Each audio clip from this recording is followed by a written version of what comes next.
My boyfriend made me wait 2 hours at an expensive restaurant for our anniversary. When he finally arrived with his friends, he loudly said, "See?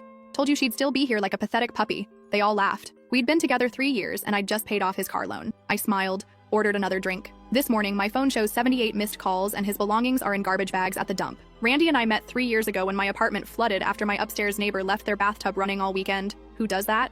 I had to crash at my brother's place while waiting for repairs.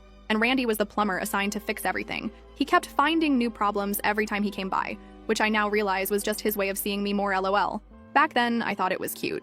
Now I'm questioning if he deliberately messed with my pipes to drag it out. Anyway, I remember thinking how easy it was to talk to him, which is rare for me because I'm usually super awkward around new people.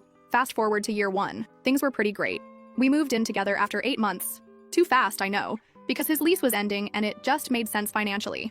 Randy worked as a plumber but struggled with consistent income because he kept having issues with different companies. He'd either get let go for showing up late, or he'd quit because his bosses were total assholes who didn't appreciate his skills. Red flag number 1 that I completely ignored. Over the years, Randy would constantly send me these long, angry Telegram voice messages about his boss, calling him a brainless monkey and mocking his accent or how he dressed. He'd rant about how his boss was too stupid to operate a doorknob, and how he was carrying the whole company but getting zero recognition. I'd save these messages in my favorites folder, sometimes even downloading them when they were particularly nasty. Not sure why I kept them. Maybe subconsciously I knew they'd matter someday. He did the same with his parents, especially when they wouldn't loan him money. He'd send these awful voice messages calling his dad a pathetic excuse for a man, and his mom a who can't think for herself. One time after they refused to help with his car payment, he sent a 5-minute voice message about how they were failures who never accomplished anything, and how he was embarrassed to be related to such losers. I remember feeling so uncomfortable listening to them, but I just added them to my favorites folder without really thinking about it. By year 2, I was basically covering most of our expenses. My job isn't amazing, but it's stable. And I kept telling myself relationships are about balance. Sometimes one person carries more weight until the other gets on their feet. Randy always promised things would turn around soon. He just needed one good opportunity, and everything would change. 6 months ago, Randy's car broke down, a 2015 Mustang that was way beyond what he could afford. He was devastated because apparently it was his dream car, and he needed reliable transportation for work. I stupidly offered to help with the payment since it was affecting his ability to keep jobs. I ended up taking over the entire loan, $386 per month, which is a lot for me. I guess I just wanted to be supportive, and thought maybe this would be the thing that helped him get stable. Edit. Several people messaged asking why I'd pay for his car. Looking back, it seems so obvious, but in the moment it felt like I was helping us both. We lived together, shared expenses, and without transportation, he couldn't work consistently. Also, he was super emotional about potentially losing his baby. Ugh. So anyway, last night was our 3-year anniversary, and I had just made the final payment on his car last week, which was a huge financial stretch for me. I made reservations at this nice restaurant downtown that we'd always talked about trying but could never afford. Translation, I couldn't afford to treat us both. I spent ages getting ready, new dress, hair done, the whole thing. I arrived at 7 p.m. for our reservation. Randy texted that he was running late and asked me to go ahead and get seated. By 7:30, I'd texted 3 times with no response. By 8, I'd called twice, straight to voicemail. The waitress kept giving me these pitying looks and asking if I wanted to order or perhaps reschedule. I was so embarrassed but kept saying, "He's just running late, traffic probably," while checking my phone every 2 minutes. At 8:45, yes, I'd been sitting alone for almost 2 hours. I was about to give up when Randy finally walks in, with 4 of his friends. This wasn't a miscommunication. He'd never mentioned bringing anyone else to our anniversary dinner. So they all come over to my table, laughing, and obviously already buzzed. And then, I still can't believe this happened. Randy turns to his friends and says loud enough for nearby tables to hear, "See? Told you she'd still be here like a pathetic puppy. 2 hours and she didn't leave." They all burst out laughing. One of his friends, Jake, who I've always thought was a total jerk, goes, "Damn, you weren't kidding, she's trained good." More laughter. Randy then plops down next to me, squeezes my cheeks between his fingers like I'm a child, and says, "This is why she's the best." Most chicks would have stormed out, but my Callie, she pays my bills and waits around like a good girl. Then he looked at me with this disgusting smirk and said, "Aw, did you think this was going to be some romantic dinner? That's adorable. We have a poker game after this. I just needed to make sure you were good for the next payment first." When I didn't respond, he grabbed my chin roughly and turned my face toward him, saying, "Hello? Earth to Callie? God, you're pathetic sometimes. Say something, or are you just going to sit there looking like a sad puppy?" His friends thought this was hilarious. I literally couldn't breathe. 3 years together. I had just dropped nearly $12K paying off his car. And this is what he thought of me? This is what he told his friends about me? That I was some pathetic doormat he could treat however he wanted? The server came over, looking super uncomfortable, and asked if we were ready to order. I remember smiling, somehow, and saying, "Actually, I'd like another glass of wine first." Randy and his friends ordered a bunch of expensive appetizers and drinks, still making occasional jokes about my patience and how lucky Randy was to have found someone so understanding. Randy then pointed at me and told the server, "Don't worry about bringing her food, though. She's watching her figure. Another few pounds and we'd need a bigger table." Everyone laughed while I sat there completely humiliated. After my wine arrived, I took a long sip, placed it down carefully, and said I needed to use the restroom. Randy barely acknowledged me. He was busy entertaining his friends with some story about his boss being an idiot. In the bathroom, I stared at myself in the mirror for a solid 5 minutes. I wasn't crying. I wasn't even angry yet. I was just done. 3 years of making excuses for him, 3 years of carrying us financially, 3 years of ignoring red flags. And this is what he really thought of me? That's when I made a decision. I wasn't going to make a scene. I wasn't going to cry or yell or throw drinks. No, Randy deserved something much more calculated. I opened Telegram and scrolled through all those saved voice messages from Randy, the ones where he trashed his boss as incompetent and fraudulent, and his parents as pathetic failures. I had dozens of them saved in my favorites folder, some even downloaded to my phone. I texted my friend Emma, who lives nearby, and asked if she could pick me up in 10 minutes. Then I went back to the table, smiled at everyone, and excused myself again, saying I needed to make a quick call about a work emergency. As I walked out, I stopped by the server and quietly paid for my wines and only my wines on my card. I told her the gentleman would be covering the rest of the bill. Then I walked out, got into Emma's car, and blocked Randy's number before he could even realize I was gone. But here's the thing. I didn't just block his number. I had a plan forming. See, over the years, I'd helped Randy with countless tech issues. I had access to his email, his cloud accounts, his banking app, to make those car payments, and even his social media. And let's just say I know exactly how information can be shared most efficiently. That was just last night. This morning, I woke up to 78 missed calls from numbers I didn't recognize, his friends probably, and the most satisfying string of panicked texts from Randy's work phone begging me to please talk to him. And it was just a joke and asking, what did you do? What did I do? Well, that's a story for tomorrow when I have more time to write it all out. Let's just say his boss and parents received some very interesting Telegram voice clips this morning, and that car he loves so much. Turns out when you cancel the final payment and provide the lender with evidence of fraud, they take repossession very seriously. More to come. I need to finish packing up his things for their new home at the local dump. Edit. Thank you for all the support in the comments. For those asking if this is real, unfortunately, yes. For those worried about legal issues, don't be. Everything I did was 100% within my rights. I'll explain more in my next update. First update. So many of you asked for an update on what happened after I left the restaurant, so here we go. So after Emma picked me up from the restaurant, I was in this weird calm state. Like, I wasn't even crying, which is not normal for me. I literally tear up at dog food commercials. I think I was just in shock. Emma kept asking if I was okay, and I remember just staring out the window, thinking about all the voice messages I had saved from Randy over the years. When we got to Emma's apartment, I finally broke down. Like ugly crying with mascara everywhere, the whole thing. Emma just sat with me, brought ice cream, cookie dough, my absolute fave, and let me vent for like 2 hours straight. She didn't even check her phone once, which is basically friendship goals. Around midnight, my phone started blowing up with texts from Randy. At first, they were angry, like, where TF did you go? And, you seriously ditched me with the bill? Then they switched to this fake concern. Are you okay? And just let me know you're safe. By 1 a.m., he was sending these long paragraph texts about how it was just a joke and how I was overreacting. Classic gaslighting BS. I didn't respond to any of them. Instead, I made a list. I'm a notorious list maker, LOL, of all the accounts I had access to. 1. His email, from when I helped him job hunt. 2. His Instagram, he always forgot his password. 3. His iCloud, set up on my laptop from when his broke. 4. His Spotify, we shared a family plan I paid for. 5. His banking app, for car payments. 6. Our shared Netflix, again, that I paid for. As I was writing this list, I realized how completely insane it was that he had given me access to basically his entire digital life. But it also gave me this weird sense of power. For the first time in our relationship, I felt like I had control over something. Edit. Some people in the comments are worried this is illegal. Don't worry. He literally gave me all these passwords and asked me to manage these accounts for him. I'm not hacking anything. The next morning, after maybe 3 hours of sleep, I started my plan. First step was dealing with the car. I logged into his banking app and saw that the payment I had made last week was still processing. It hadn't fully cleared yet. I immediately called the bank and explained that I needed to cancel a payment due to fraud. The customer service person was super nice when I explained that I had been manipulated into making payments for someone else's vehicle. They asked for documentation, so I sent screenshots of text conversations where Randy had basically admitted the car was solely his, not mine. I also mentioned that I had voice recordings of him bragging to friends about how I was paying for his car, which I actually did, from one of those Telegram voice messages where he was bragging to his friend about how I was covering all his expenses. The bank rep put me on hold for what felt like forever, then came back and said they would reverse the payment while they investigated. While dealing with the bank stuff, Randy called like 15 times. I sent him to voicemail every time. He left these increasingly desperate messages, first angry, then apologetic, then back to angry. In one voicemail, he actually said, "You're overreacting to a stupid joke and ruining our anniversary." Our anniversary? The one where he showed up 2 hours late with his friends and humiliated me? That anniversary? Lol, okay. Around noon, I decided to check some of his other accounts. I wasn't planning to do anything malicious, but I was curious if there was anything else I should know about. Y'all, I found everything. There were dozens of SMS between Randy and his friends planning the whole restaurant thing. They had been discussing it for days. One SMS from Jake, his jerk friend, said, "Can't wait to see her face when you tell her it's not actually an anniversary dinner, LOL." Randy replied with, "She'll probably just sit there and take it like always." But wait, it gets worse.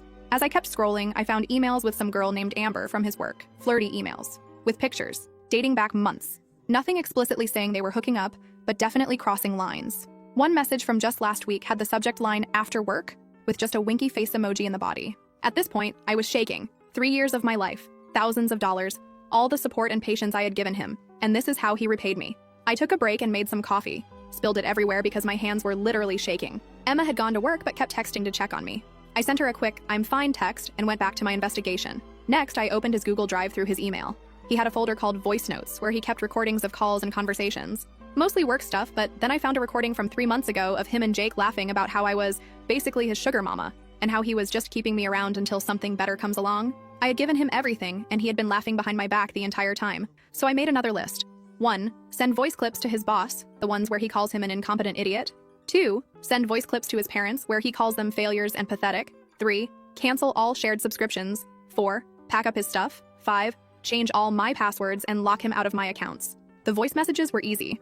I had them all saved in my Telegram favorites folder. Some I had even downloaded to my phone because they were so shocking at the time. I created a new Telegram account using a temporary number, then sent the clips of Randy trashing his boss to his boss. I found his contact info in Randy's email. He had emailed his resume to him recently. I did the same with his parents, sending them the clips where he called them pathetic failures and mocked them for not being successful enough. I didn't add any commentary, just sent the clips with a simple message. Thought you should hear how Randy talks about you when you're not around. Next, I logged into all our shared accounts, Netflix, Spotify, etc., and either changed the passwords or canceled them entirely. It felt so good to systematically remove him from my digital life. Then came the hard part, packing his stuff. Randy had been living with me for over 2 years, so he had a lot of things at my place. I started with his clothes, stuffing them into garbage bags, not even folding them, which felt rebellious since I always folded his laundry. I filled 7 bags just with clothes and shoes. I was halfway through the bathroom stuff when my doorbell rang. My heart literally stopped. I peeked through the peephole and it was Randy. He was standing there looking all sad with flowers in his hand. Flowers. Like that would fix anything. I didn't answer. I backed away from the door and sat on the floor of my hallway, trying not to make any noise. He rang again and again, then started knocking, then calling my phone, which I had on silent. Finally, he started yelling through the door about how I was being childish and needed to talk like adults. After about 20 minutes of this, one of my neighbors must have threatened to call building security because he finally left, but not before sliding a note under my door that said, "We need to talk. I'm sorry about last night. It was supposed to be a joke. Please call me." A joke? Being publicly humiliated and degraded by the person who's supposed to love you is not a joke. I went back to packing his stuff with renewed determination. By 6 p.m., I had everything of his in garbage bags by the door. 15 bags total. 3 years of relationship reduced to 15 garbage bags. That's when my phone pinged with an email notification. It was from the bank. They had approved the payment reversal. The money was being returned to my account within 3 to 5 business days. I literally did a happy dance in my living room. Almost immediately after, I got a frantic text from Randy. "Why is there a tow truck at my apartment? What did you do to my car?" I didn't respond, but I did smile. A lot. Around 8 p.m., my phone basically exploded with notifications. Turns out Randy's boss had received the voice clips and immediately called him in for a meeting. From the string of increasingly desperate texts Randy sent me, it didn't go well. Apparently, his boss had been suspicious about some work issues for a while, and hearing Randy call him an incompetent moron who couldn't find his ass with both hands was the last straw. Randy was put on probation pending further review. His parents also received their clips and called him in tears, asking why he would say such horrible things about them. According to his texts, his mom was hysterical, and his dad wouldn't even speak to him. By 10 p.m., Randy was sending me these long, rambling texts about how I had ruined his life and how one bad joke didn't justify what I had done. He switched between begging for forgiveness and threatening me with legal action. I saved all the texts but didn't respond to any of them. I slept at Emma's again that night because I was honestly a little scared he might show up drunk or something. But in the morning, I felt lighter, like I had finally stood up for myself after years of letting him walk all over me. The next step was figuring out what to do with all his stuff. I couldn't keep 15 garbage bags in my apartment, and I definitely didn't want to see him to give them back. That's when Emma suggested something that made me gasp. What if we just took it to the dump? It seemed extreme. Even after everything, I wasn't sure I could just throw away all his possessions. But then I remembered the emails, the planned humiliation, the cheating, the 3 years of supporting him while he laughed behind my back. So this morning, Emma borrowed her brother's truck, and we loaded up all 15 bags. I checked through them one last time to make sure there wasn't anything super important like birth certificates or irreplaceable family items. I'm not a monster.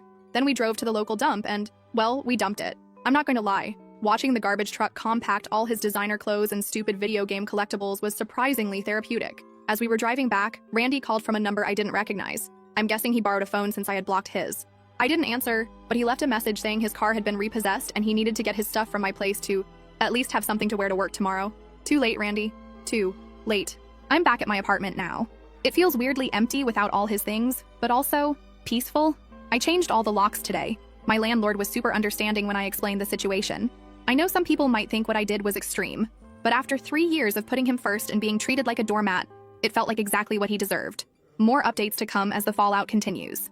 His friend Jake has been blowing up my phone with angry messages, and apparently Amber from work is now confused about why Randy is suddenly being so cold to her. The dominoes are still falling. Edit. For those asking about legal issues, don't worry. I checked with a friend who knows about this stuff. The car was in his name, but I made the payments as gifts.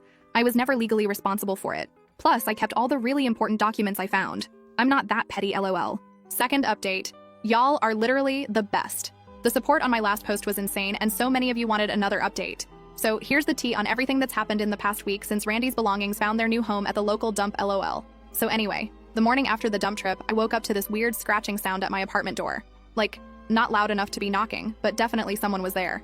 I checked my doorbell cam. Thank God I installed one last year after that package thief situation in my building, and saw Randy sitting on the floor outside my door, looking completely wrecked. His hair was all messed up. He was wearing the same clothes from 2 days ago, and he was just writing something. I turned up the volume and realized he was sliding notes under my door one by one. I tiptoed to the door, still in my PJs, and saw like 7 little paper notes that had been pushed under. Each one had a different message. Please talk to me. I need my stuff for work. My boss is going to fire me. My parents won't talk to me. My car is gone. What did you tell everyone? I'm sleeping in Jake's car, please answer. Part of me felt a tiny bit bad seeing him like that, for about 3 seconds. Then I remembered sitting alone in that restaurant for 2 hours while he planned to humiliate me. Nope, not today, Satan. I quietly collected all the notes, evidence just in case, and went to make coffee. My Keurig decided to stop working mid-brew. Of course it would choose now to break, so I had to resort to the emergency instant coffee I keep for power outages. The day was already off to a stellar start, lol. While sipping my sad coffee, I checked my phone. 83 missed calls overnight, texts from numbers I didn't recognize, and 17 voicemails. Randy had been busy. I was about to delete them all when I noticed one from his mom. Interesting. I decided to listen to that one. She sounded upset but not angry. She thanked me for opening her eyes about how her son really felt and asked if we could talk sometime. She said she'd had no idea about Randy's behavior and was deeply ashamed that she'd raised someone who would treat a partner that way. I saved that voicemail but deleted the rest. Edit. A lot of you are asking if I called his mom back. Not yet. I'm still processing everything and don't want to get pulled into family drama. Maybe someday. I was getting ready to head to Emma's. My apartment felt weirdly empty and I kept jumping at every sound when my doorbell rang. I checked the camera again and Randy was gone, but his friend Jake was there. Great. I didn't answer, but Jake started talking anyway, knowing I could hear through the door. He said Randy was a broken man, and I needed to stop this revenge game because it had gone too far. Then he said something that made me pause. He claimed he had never been at the restaurant, and had no idea what Randy did until afterward. Wait, what? But he was there. I literally watched him laugh at Randy's jokes about me. Was he seriously trying to gaslight me too? I checked the doorbell cam recording later and realized Jake had been filming the whole time he was talking, probably trying to get me to say something he could use against me. Sneaky jerk. After Jake left, I grabbed an overnight bag and headed to Emma's. On the way, I decided to check my bank account. Anxiety, am I right? And saw the car payment refund had already processed. That was fast. Usually, these things take forever. I did a little happy dance right there on the sidewalk, probably looking like a complete weirdo to everyone walking by lol. At Emma's, we ordered takeout, and I finally felt safe enough to go through everything that had happened systematically. She helped me make a timeline of all the events. I told you I'm a list person. 1. Restaurant humiliation, Thursday night. 2. Discovered Randy's emails about planning it, Friday morning. 3. Sent voice clips to boss and parents, Friday afternoon. 4. Belongings taken to the dump, Sunday morning. It looked so calculated when written out like that. For a moment, I wondered if I had gone too far. Emma must have seen my face because she grabbed my phone, pulled up the screenshots of Randy's emails planning my humiliation, and made me read them again out loud. Nope, I hadn't gone too far. Not even close. Later that afternoon, I got curious about how effective my little Telegram operation had been. I created a new Instagram account. Don't worry, used a completely random name and stock photo, and looked up Randy's profile, which was set to public because he's trying to build a personal brand. His words, not mine. OMG, y'all. His latest post was a long, rambling apology about how he had made some mistakes and hurt people who didn't deserve it. Classic vague booking without actually admitting what he did. The comments were a mess. His friends were asking what happened. Some girl, probably Amber, had commented, "Call me?" with a sad face emoji, and his cousin had written, "Grandma's asking why you're not answering her calls." While I was scrolling, okay fine, I was totally stalking, I got a text from a mutual friend, Damon. He's more Randy's friend than mine, so I was surprised to hear from him. The text just said, "Can we talk? Not taking sides?" Just confused. I ignored it at first, but he followed up with, "Randy told everyone you hacked his accounts and stole from him. But that doesn't sound like you. Hacked his accounts? Stole from him? Oh hell no." I called Damon immediately. He picked up on the first ring and sounded genuinely shocked to hear from me. The conversation was illuminating. According to Damon, Randy had told everyone a completely different story. He claimed I had gone psycho after a tiny joke at dinner, hacked into his personal accounts, stolen money from him, and destroyed all his possessions out of female hysteria, his actual words. He was painting himself as the victim of a crazy ex-girlfriend. I took a deep breath and asked Damon one question. "Do you want to know what really happened?" When he said yes, I didn't hold back. I told him everything. The 2-hour wait, the public humiliation, the discovery of the planned emails, the voice messages Randy had sent about his boss and parents, the fact that I had been paying for his car while he mocked me behind my back. I even played him one of the voice clips I'd saved, where Randy called me his personal ATM to his friends. There was a long silence on the phone. Then Damon just said, "Holy shit, he's been lying to all of us." Apparently, Randy had been spinning stories about me for months to his friend group, claiming I was clingy, financially controlling, and emotionally unstable. None of it was true, but they had believed him because, well, he was their friend. Damon apologized for not reaching out sooner and asked if he could tell the others the truth. I said he could share what I had told him. The next morning, I finally felt ready to go back to my apartment. Emma came with me. She's seriously the best friend ever, to make sure Randy wasn't lurking around. The hallway was clear, but there were more notes under my door. This time they were angrier. "You're ruining my life," and "You'll regret this," and my personal favorite, "I know what you did with my stuff." Yeah, I took it to the dump. That wasn't exactly a secret lol. I spent the day deep cleaning my apartment and rearranging furniture. It's amazing how moving a couch to a different wall can make a space feel completely new. I threw out the sheets from our bed, too many memories, and ordered new ones online. I even hung up some art prints I'd been keeping in the closet because Randy thought they were too girly. My apartment was becoming mine again. Wednesday morning brought a new development. I got an email from Randy's workplace. Not from his boss, but from HR. They were investigating a situation and wanted to know if I would be willing to provide any relevant information about Randy's professional conduct. I'm guessing his boss showed the voice clips to HR after putting Randy on probation. I replied that I would share what I knew, which was limited to voice messages Randy had sent me voluntarily, where he discussed his workplace and colleagues. I emphasized that I hadn't recorded anything myself or obtained anything illegally. They seemed satisfied with that and asked me to forward any relevant messages. I sent them 3 of the worst ones, where Randy called his boss incompetent, claimed to be doing his boss's job for him, and admitted to taking extended breaks without telling anyone. I don't know what happened after that, but Randy's Instagram that evening had a cryptic post about unemployment in America. So, draw your own conclusions, LOL. Thursday was when things got weird. I was at the grocery store when I literally ran into Randy's mom. Awkward. I tried to smile politely and move on, but she stopped me. She asked if we could talk for a minute. She wasn't angry at all. Instead, she thanked me for sending those voice clips. Apparently, she and Randy's dad had been supporting him financially for years, without realizing he was mocking them behind their backs. The car I thought I was helping pay off? They had actually put the down payment on it and co-signed the loan. Randy had been taking money from them and me. She apologized for raising someone who would treat anyone the way Randy treated me. I could see she was genuinely heartbroken. I didn't have the heart to tell her about the emails planning my humiliation or the other girl. Some things parents just don't need to know.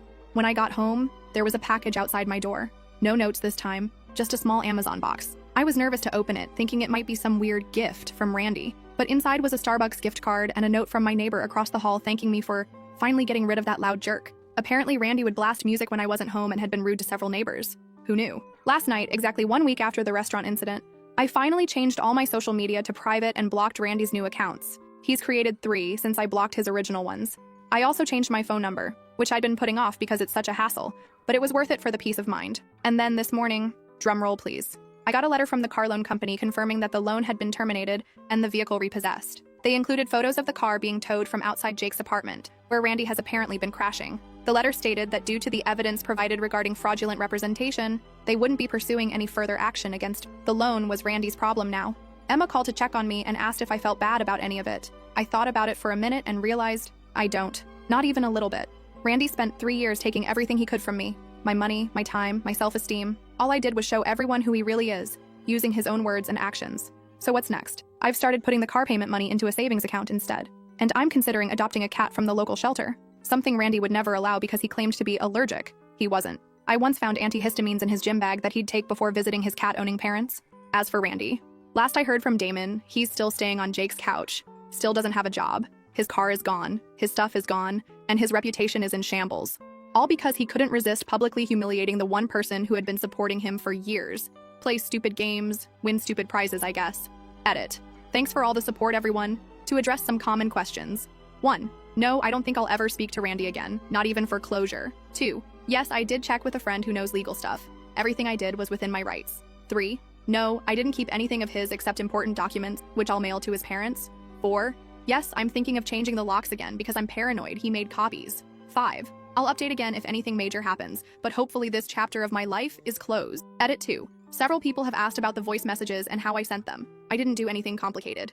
I literally just forwarded the Telegram voice messages he had sent me to the people he talked about in them. Telegram makes it super easy to forward messages or save them and send them in a new chat. No hacking required. Last update. Hey Reddit fam. It's been ages since my last update, like 6 months OMG, and so many of you have DM'd asking how things turned out after the whole Randy saga. Figured it was time for a proper closure post. First off, I moved. About a month after everything went down, I was still feeling weird in my old apartment. My lease was ending anyway, so I found a smaller but cuter place across town. It costs a bit more, but is worth every penny for the peace of mind. Also, I got a cat. Her name is Kami, and she's this sassy tortoiseshell who absolutely hates men for some reason. My brother came over to help me assemble bookshelf, and she hissed at him the entire time. But she literally sleeps on my pillow every night, purring like a lawnmower. Soul sister much?